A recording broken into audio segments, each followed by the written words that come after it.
Hello बच्चों, कल हम लोगों ने रेखा का समीकरण ढाल अंतःखंड रूप पढ़ा था कि रेखा के समीकरण का ढाल अंतःखंड रूप क्या होता है। उसको बताया गया था कि y बराबर mx प्लस सी, y बराबर mx प्लस सी। और ये होता क्या था बच्चों कि एक रेखा का समीकरण है जो y अक्ष पर सी अंतःखंड काटती है, जिसकी प्रवणता m है। x अक्ष से जो झुकाव है उसका टेंजेंट, उसका थीटा, टैन थीटा m होता है। ढाल उसकी थीटा थी, तो उसको हमने y बराबर mx प्लस सी पढ़ा था। अगर ये रेखा मूल बिंदु से होकर के जाए, यदि ये रेखा मूल बिंदु से होकर के जाती है तो मूल बिंदु के जो निर्देशांक हैं वो इस रेखा को संतुष्ट करेंगे। तो y के स्थान पे 0 लिख देंगे और यहाँ पे m इंटू x के स्थान पे 0 लिख देंगे, प्लस c लिख देंगे। इस प्रकार हमें c बराबर 0 प्राप्त हो जाएगा। ऐसी दशा में जो रेखा का समीकरण होगा वो y बराबर mx होगा। ये x अक्ष या y अक्ष पर अंतःखंड नहीं काटेगी। तो कल हम लोगों ने यही पढ़ा था कि यहाँ एक अंतःखंड जो कट रहा है y अक्ष पर, जैसे देखिए हम एक चित्र बना रहे हैं।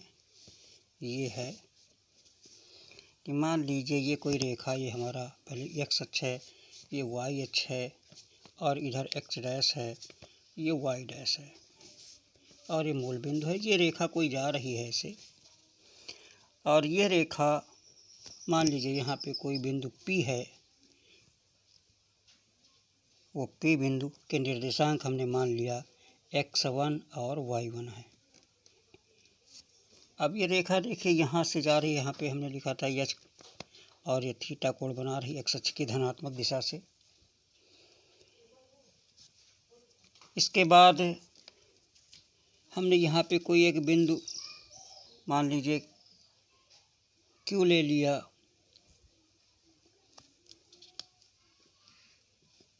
किससे होकर के जा रही है? अब यह रेखा देखिए जो जा रही इस बिंदु से भी होकर के जा रही है। यहाँ के निर्देशांक क्या हो जाएंगे? 0, c हो जाएगा। तो ऐसी रेखा जो 0, c से होकर के जा रही है और जिसकी प्रवणता थीटा है का समीकरण y बराबर mx प्लस सी होता था। इसको प्रूव किया गया था। अब यही रेखा जो हमारी है, इस P बिंदु के स्थान पे P बिंदु के कोऑर्डिनेट x, y लिया था, आज x1, y1 ले रहे हैं। हम निकाल क्या रहे हैं कि point slope form of the equation of A line. बच्चों इसके पहले थोड़ा एक चीज़ और हमसे छूट रही है। y बराबर mx प्लस सी तो लिखा था कि x अक्ष पर कटा अंतःखंड ये है, ये y अक्ष पर। और अगर ये x अक्ष पर अंतःखंड काट दे, x अक्ष पर जब अंतःखंड कटेगा, उस सरल रेखा का समीकरण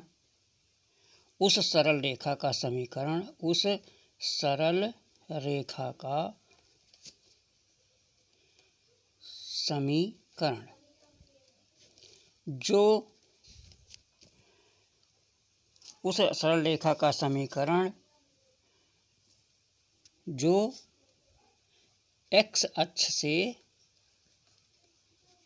थीटा कोण बनाती है तथा x अक्ष से d अंतःखंड काटती, तथा x अक्ष से d अंतःखंड काटती, d अंतःखंड काटती है। तब इस रेखा का समीकरण होता था y बराबर ये m x minus D. m क्या है? प्रवणता है थीटा, और ये क्या है? x अक्ष पर कटा अंतःखंड, जो x अक्ष पर ये अंतःखंड अगर ये दिया हो, इसको d कहा जाता है। तो y अक्ष पर अगर कटा अंतःखंड है तो c होगा, ये वाला इधर वाला, और d पर है तो ये होगा। तो अगर x अक्ष पर अंतःखंड दिया है D और प्रवणता दी है तो उसके लिए समीकरण y बराबर m into x minus D होगा, तथा अगर y अक्ष पर अंतःखंड कटा है तो उसका समीकरण y बराबर mx प्लस सी होगा। और वो अगर मूल बिंदु से होकर के जाएगा ऐसी दशा में c का मान 0 हो जाएगा, तब रेखा का समीकरण सीधा y बराबर mx होगा, अर्थात इस यहाँ से रेखा जाएगी। अब हमने जो ये रेखा ली है, रेखा ये यल रेखा, यल रेखा जो है कि माना यल रेखा, जो यल रेखा है, माना यल रेखा की प्रवणता बराबर m है, तथा p बराबर है हमारा ये x1, y1 है। जहाँ पे हमने पहले xy लिया था वहाँ पे हमने p x1 y1 ले लिया। प्रवणता m है तथा p इतने से होकर जाती है, से होकर जाती है। तो हमने कल जो पिछले वीडियो में जो आर्टिकल लिया था उसमें हमने निकाला था कि उस रेखा का समीकरण, ध्यान दीजिए, उस रेखा का समीकरण जो x अक्ष से थीटा कोण बनाती हो या जिसकी ढाल या जिसकी प्रवणता यम हो तथा 0, c से होकर के जाती हो। कहाँ से होकर जाए? 0, c से होकर के जाए। उसका समीकरण होता था y बराबर mx प्लस सी, ये होता था। ये c क्या है?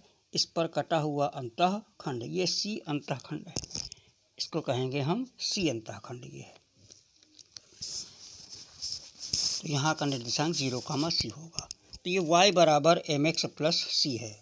अब इस ये रेखा अगर मान लीजिए यहाँ पे P बिंदु होता या कोई यहाँ पे x y होता, Q पे x, y होता, तब भी रेखा का ही समीकरण होता।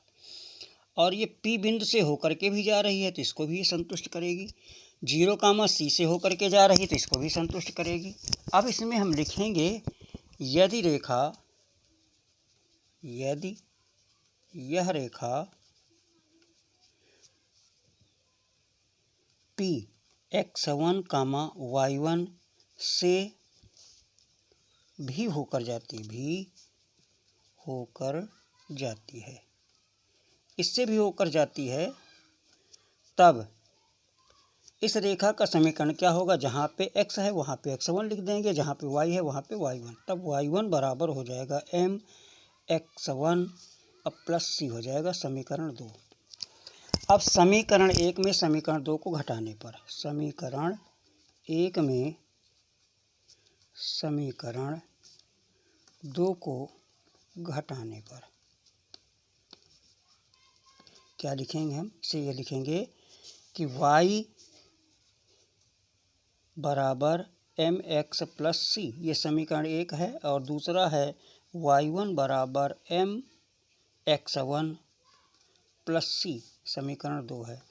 जब घटाएंगे चिन्ह बदल जाएंगे, इससे कैंसिल आउट हो जाएगा, ये हो जाएगा y माइनस y1 बराबर m कॉमन ले लेंगे, x माइनस x1 हो जाएगा। अब ये हमारा रेखा का समीकरण हो गया। अगर यही रेखा, विशेष बात तो ये क्या है कि अब कोई रेखा जो x1, y1 से होकर के जाए, एक बिंदु दिया है कि x1, y1 P, उससे होकर के जाए और x अक्ष के साथ थीटा कोण बनाती है, जहाँ पे हम m बराबर tan थीटा लिखते हैं, m बराबर tan थीटा। तो उस रेखा का समीकरण क्या होगा? y माइनस y1 बराबर m x माइनस x1। विशेष बात क्या है इसी में विशेष क्या है कि यदि यह रेखा मूल बिंदु अर्थात 0, से होकर जाए, तो जहाँ पे x1 है, जहाँ पे x है वहाँ पे हम 0 लिख देंगे, वहाँ पे क्या लिख देंगे?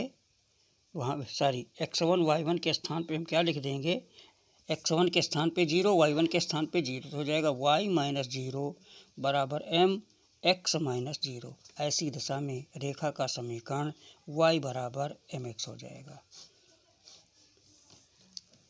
तो रेखा का समीकरण यानी विशेष बात क्या है कि यह जो हमें मिला y माइनस y1 बराबर यम x माइनस x1। विशेष बात है यदि यह रेखा मूल बिंदु अर्थात 0,0 से होकर जाए तो x1 और y1 के स्थान पे हम 0 का 0 लिखेंगे, 0 0। x1 के स्थान पे ये भी 0 है और ये भी 0 है y1।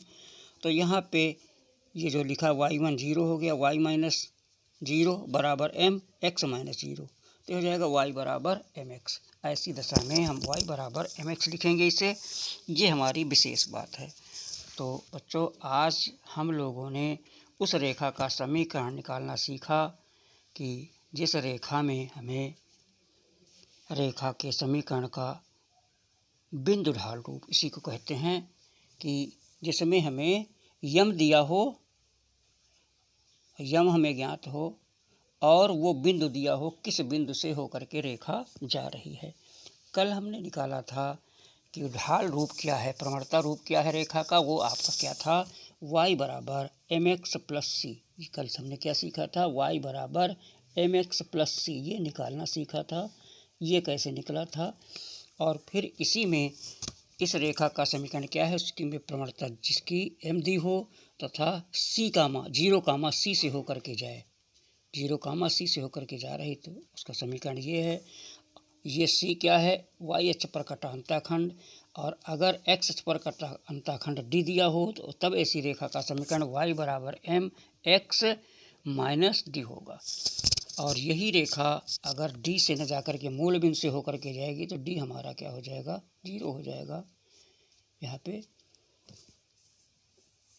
तो इसके बाद दूसरा क्या निकला था कि दूसरी द्वारा हमने क्या निकाला कि अगर यही रेखा y बराबर mx प्लस सी 0,0 से होकर के जाए तो इस रेखा का समीकरण y बराबर mx होगा, तथा अगर ये x1, y1 से होकर के जाती है तो उस रेखा का समीकरण y माइनस y1 बराबर m into x minus x1 होगा, जहाँ पे यम क्या है, tan थीटा है। बच्चों अगर इसी को हम ये निकालना चाहें कि दो बिंदुओं से होकर के जाए, अगर दो बिंदु हमें दिए हों, प्रवणता न दी हो और दो बिंदु दिए हों, तो उसका समीकरण होगा y माइनस यम के स्थान पे हम ये भी लिख सकते हैं कि y2 माइनस y1 बटे x2 माइनस x1, ये भी लिखा जा सकता है।